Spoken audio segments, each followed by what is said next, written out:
Il pleuvait fort sur la grande route, elle cheminait sans parapluie. J'en avais un volé sans doute le matin même à un ami. Courant alors à sa rescousse, je lui propose un peu d'abri en séchant l'eau de sa frimousse.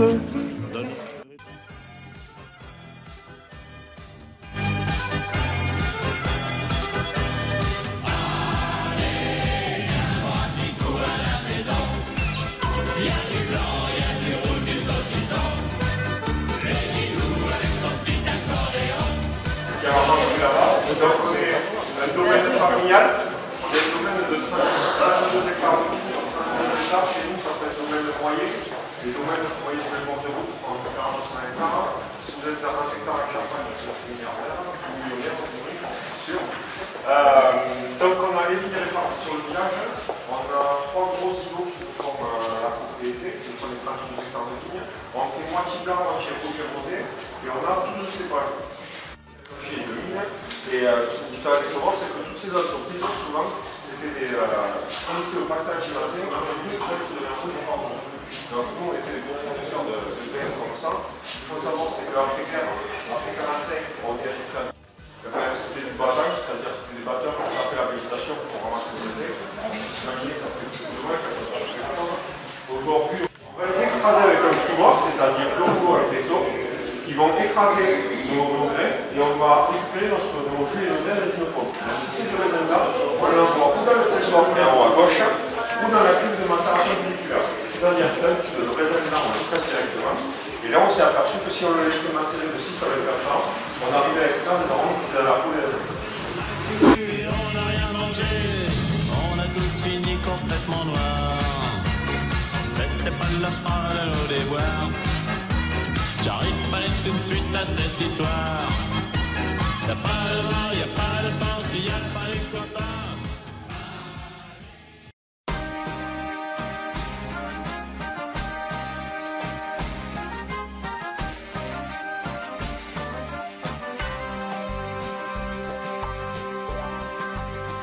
Ils sont venus tous les voisins de l'étang de L'été, elle est plus salée. Faire de l'évaporation. L'eau de l'étang est plus salée que la mer. Et à l'inverse, là, voilà, quelque chose de cuire. se sont levés très tôt. Il y en a même qui ont passé la nuit dans les gradins pour assister au plus beau tournoi de l'année. Les ventres bleus, les agatois et les palavasiens sont venus défier Les cultures, ça représente l'élevage, le coquillage en général. Et dès lors qu'on est sur deux activités, c'est de la coquiliculture. Donc nous, on fait aussi bien l'ostréiculture pour les huîtres que la mytiliculture pour les moules. Et donc, comme je vous disais, on est sur deux cultures, on est des coquiliculteurs. Alors là, vous êtes au bord de l'étang de Thau. Donc l'étang de Thau fait 7500 hectares. Donc il fait 20 km de long et sur 6 de large. Et donc l'étang est séparé de la mer par le mat de sable qui se trouve devant. Si vous voulez, on est relativement nombreux aussi, le fait que les gens puissent faire de la vente au détail. Et donc beaucoup de gens travaillent la semaine et vont vendre sur les marchés.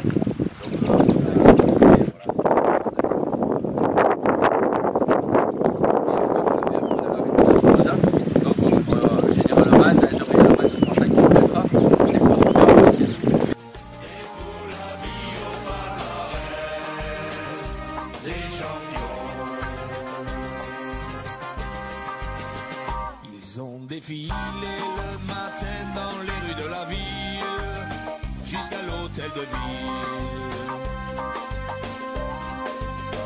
Dans le canal.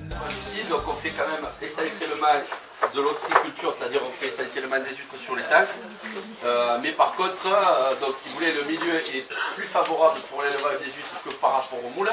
Mais par contre, on a quand même un inconvénient qui n'est pas négligeable, c'est que nous ici, on a des difficultés à avoir les naissains, c'est surtout à capter les larves. Et donc, on fait des huîtres ici tout simplement parce qu'elles se développent 2 fois plus vite que sur l'Atlantique.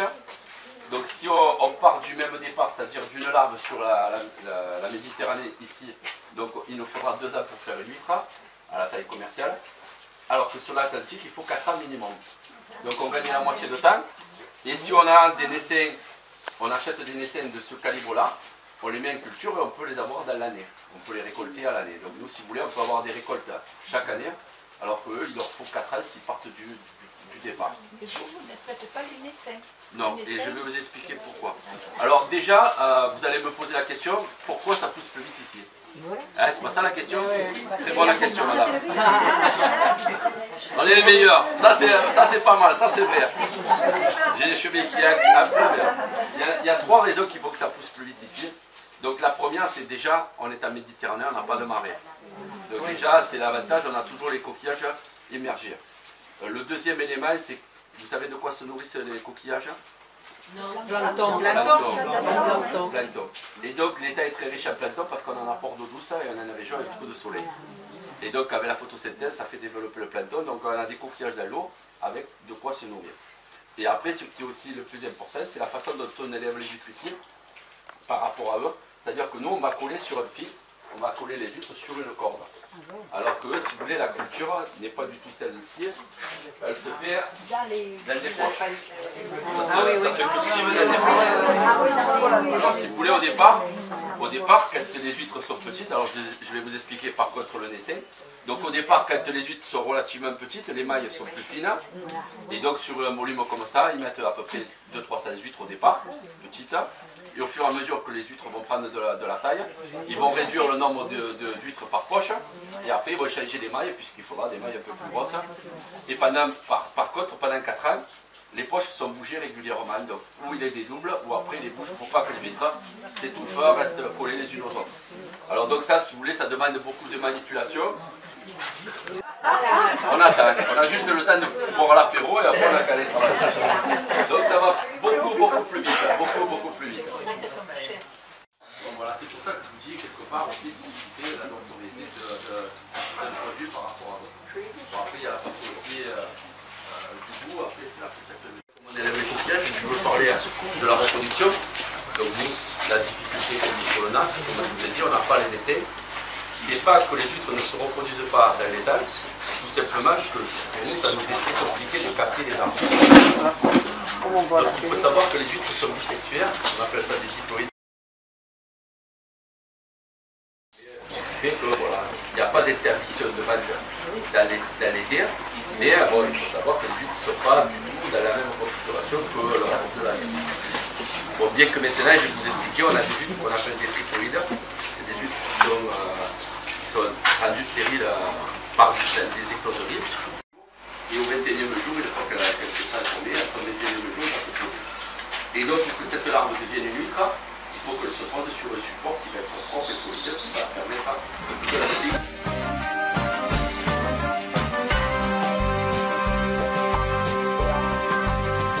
Ils sont venus tous les voisins de l'étang de Thau dans le cadre royal.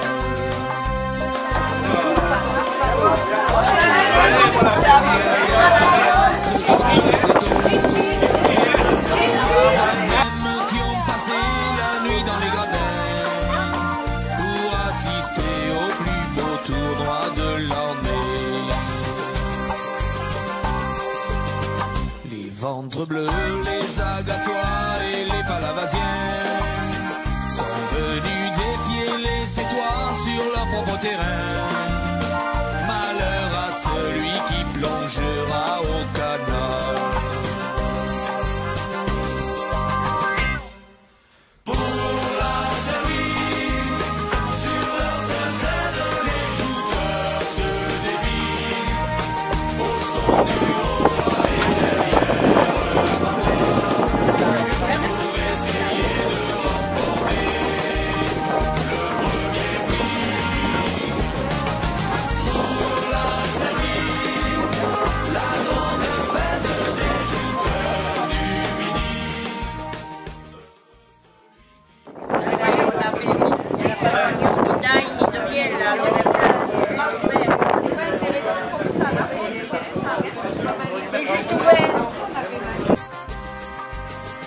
Ils ont défilé le matin dans les rues de la ville jusqu'à l'hôtel de ville. Dans le canal, les rameurs à la force de leurs bras ont amené les joueurs à la pointe du combat, sous la clameur. Tout à votre disposition, en haut, à gauche, dans chaque wagon. Charles, on a dit que les enfants se mettent... Musée du Cap d'Agde, au côté de la plus importante collection française de monde. Ah, t'as vu? Le tout a été enrichi en 2001 par la découverte au large, par 6 mètres de fond, de 2 statues de bronze remarquablement conservées, datant approximativement de l'an 0.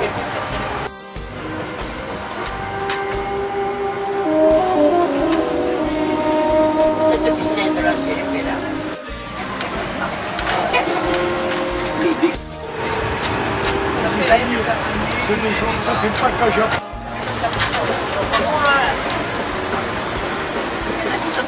Oui, il y en a. Ok. Ah oui. Ah oui, il est beau celui-là, hein.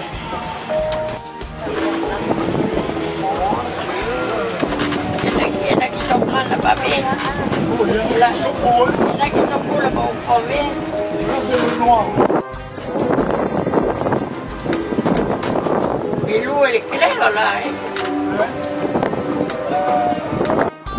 Cette fortification taille. Les belles comme ils ont vu de voir. Ce relief est probable. Je passe aux autres, allez. Là, il y en a 3 que... Ils sont beaux, hein.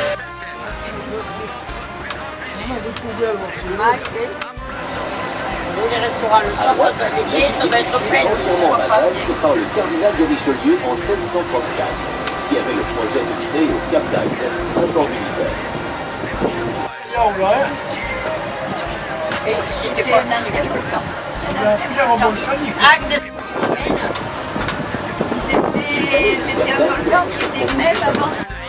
Ah oui, et à Paris, si c'est noir les... Ah oui, mais... C'est pour ça, oui. Cela vous laisse imaginer l'épaisseur de... Elles sont mauvaises, oui.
Ils sont venus tous les voisins de l'étang de Thau, dans le cadre royal,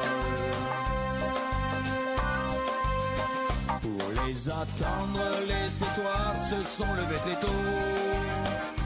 Il y en a même qui ont passé la nuit dans les gradins pour assister au plus beau tournoi de l'année. Les ventres bleus, les agatois et les palavasiens sont venus défier les Sétois sur leur propre terrain. Malheur à celui qui plongera au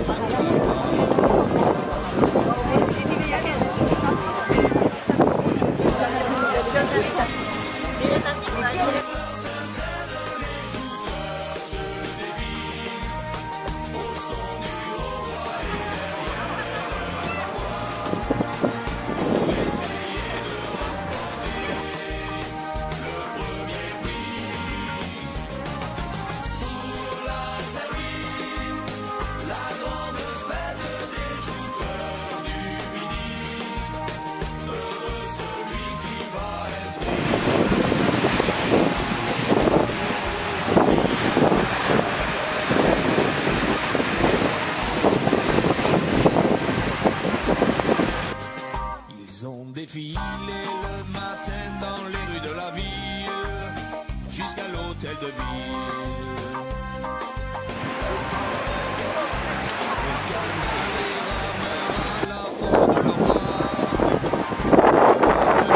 les joutes à la pointe du combat, sous la clameur du public et des supporters.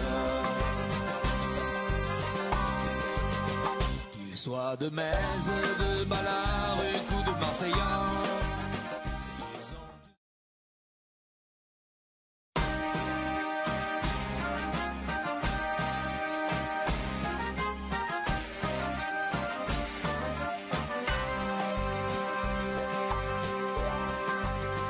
ils sont venus tous les voisins de l'étang de Thau, dans le cadre royal,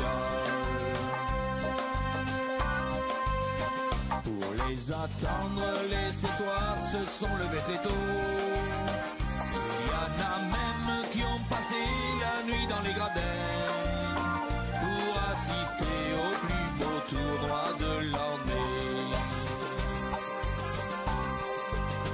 Les ventres bleus, les agatois et les palavasiens sont venus défier les Sétois sur leur propre terrain.